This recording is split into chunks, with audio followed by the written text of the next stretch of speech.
Bon, d'abord je remercie Sylvain Mayer parce que c'est quand même pas simple de défendre le bilan de la Macronie, de défendre un candidat du bloc central dans 2 ans. A priori, votre candidat serait ou sera Gabriel Attal, si je comprends bien. On travaille à l'heure actuelle. Je défends pas qu'un bilan. On fait des propositions. Non, mais il est indéfendable le bilan, donc je vous conseille pas de le défendre. Je vous conseille plutôt de dire ce que vous. Moi, je pense que c'est important de dire plutôt que de revenir. Il y a beaucoup de choses qui ont marché, puis il y a des choses qui n'ont pas marché, et sur lesquelles il faut avoir l'honnêteté de dire que ça n'a pas marché. Qu'est-ce qui a marché? Qui a marché? Par exemple, une réforme dont je suis très fier. Moi, j'ai travaillé pendant 1 an et demi sur l'apprentissage. On a formé, on a mis 1 an et demi à changer. Tout le monde dit ça marchera jamais. Et on a fait la réforme de l'apprentissage. Moi, je suis très fier. Ça m'a pris 1 an et demi de travail en débuté. Je trouve qu'il y a des choses qui marchent. C'est pas l'essentiel sans doute, mais c'est très bien. Si, je pense que c'est pour 1 million de jeunes. Vous avez raison. Je pense que ça a marqué. Mais en fait, la difficulté, et peut-être sera-t-on d'accord ensemble, c'est un état d'esprit, la France.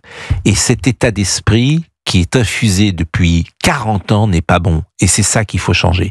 Cet état d'esprit d'assistanat, cet état d'esprit de non-sélection. Bien sûr que ça n'a pas de sens d'emmener 90% d'une catégorie d'âge au bac. Pourquoi? Parce que tout le monde n'est pas capable de suivre des études. Mais ça ne veut pas dire que ceux qui ne sont pas capables de suivre des études sont des imbéciles. Loin de là.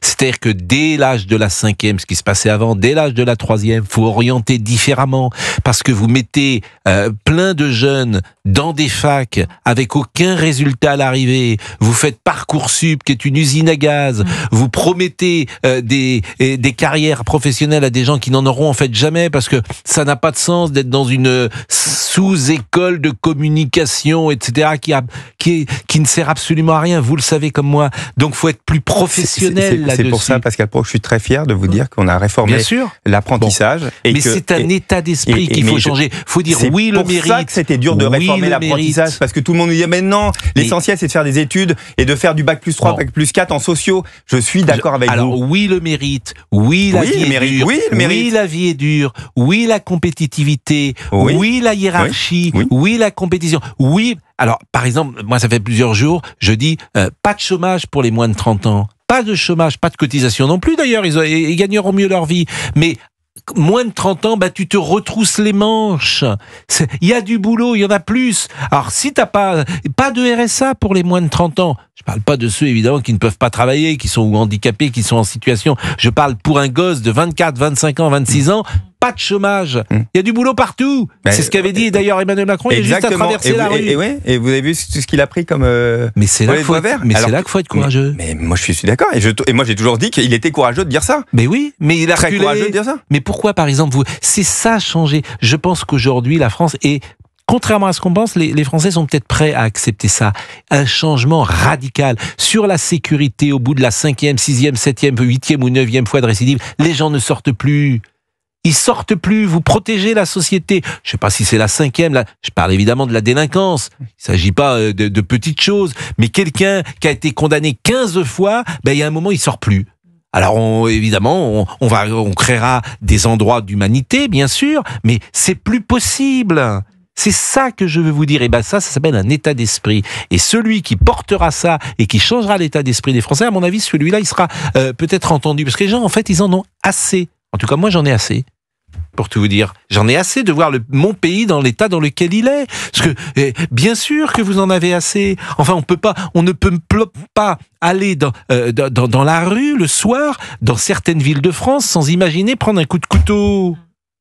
Monsieur Maillard, et vous avez Madame Braun-Pivet qui dit que le bilan sur la sécurité ou sur le régalien est extrêmement positif. Mais elle sait comment ça se passe dans des villes comme Nantes ou comme Rennes, que j'ai bien connues, où les parents vont chercher leurs enfants à 2h du matin parce que ils ont peur de les laisser rentrer tout seuls ou toutes seules chez eux. Jamais ça n'existait il y a 50 ans.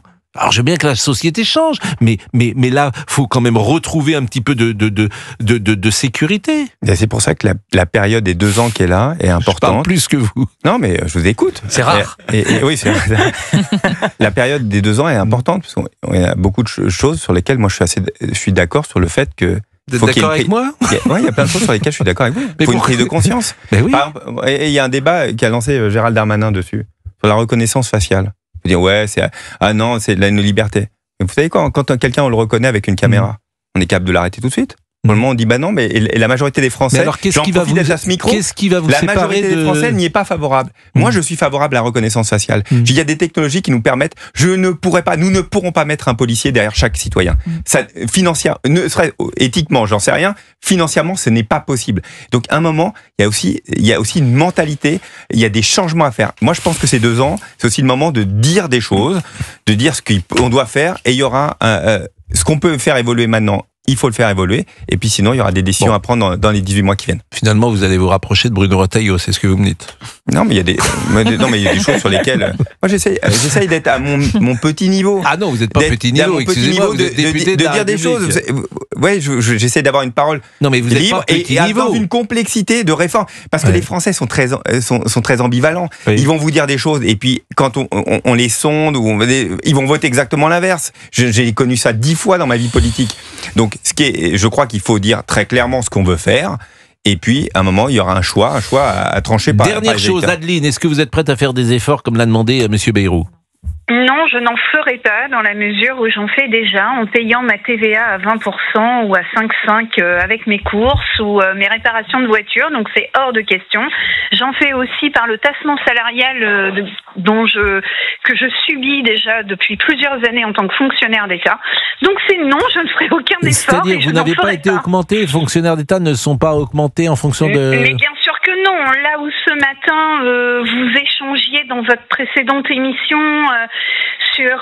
avec Eugénie Bastier sur l'indexation des retraites, mais les fonctionnaires n'ont jamais plus vu ça depuis l'arrivée de Mitterrand. Donc aujourd'hui, qu'est-ce que vous faites précisément dans l'État, dans la fonction d'État ?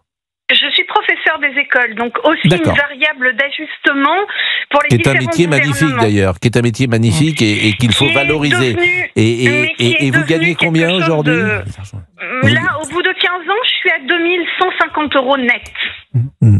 Après impôt ou Oui, après impôt. Après impôt, d'accord. Oui. Et vous payez sans doute un mois de salaire d'impôt à peu près ? Vous payez, oui, c'est ça. Vous payez 2000 ou 2500 € d'impôt. C'est ça. C'est vrai que... Et vous vivez seul ou il y a 2 salaires dans votre... Non, un seul revenu avec 2 enfants à charge. Et alors, je ne connais pas votre vie, mais le père des enfants, il est présent financièrement ? Absolument pas. Oui, il a disparu de la circulation. Oui, c'est assez classique d'ailleurs, du nombre de pères qui effectivement font des enfants et après disparaissent et ne donnent pas un centime pendant toute l'éducation de l'enfant.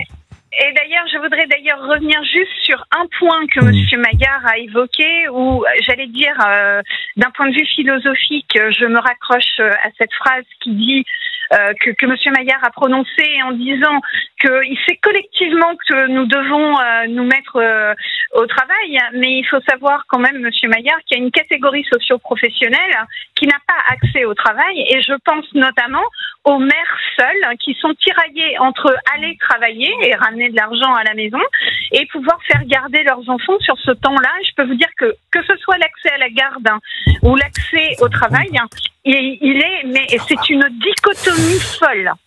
Bon, écoutez, merci beaucoup Adeline, c'est très intéressant. C'est la première fois qu'elle intervient, Adeline. Alors Adeline, vraiment, moi je vais essayer qu'on vous rappelle parce que vous me paraissez très intéressante à écouter. Je vais remercier donc Monsieur Maillard. Je vous en prie. Si, Monsieur Maillard. Juste vous dire merci beaucoup. Alors juste une chose sur les enseignants, on a revalorisé, j'entends le fait que les enseignants ne sont pas suffisamment payés, mais pour le coup c'est vraiment une catégorie et principalement ceux qui débutent qu'on a vraiment revalorisé, j'entends. Quand je dis, c'est pour ça que je fais toujours attention, on doit travailler tous plus collectivement. J'utilise toujours le mot collectivement parce que vous avez raison, il y en a qui ne peuvent pas le faire pour plein de raisons, mais il y en a qui peuvent le faire et il faut qu'ils travaillent plus. Et donc le cas que vous venez de me prendre, on n'est pas rentré dans le détail, mais vous avez raison, quand vous devez élever vos enfants et que vous ne pouvez pas parce que voilà, ça s'entend. Par contre, il y a d'autres situations et qu'on connaît bien où là, écoutez, il faut travailler plus parce qu'on a besoin de créer plus de richesses pour financer notre modèle social. Merci Sylvain Maillard est député Ensemble pour la République de Paris, député de Paris, les 12h15. Vous êtes sur Europe 1. Je le remercie grandement d'avoir été avec nous pendant près d'une heure. Bonne journée. Merci beaucoup. On change.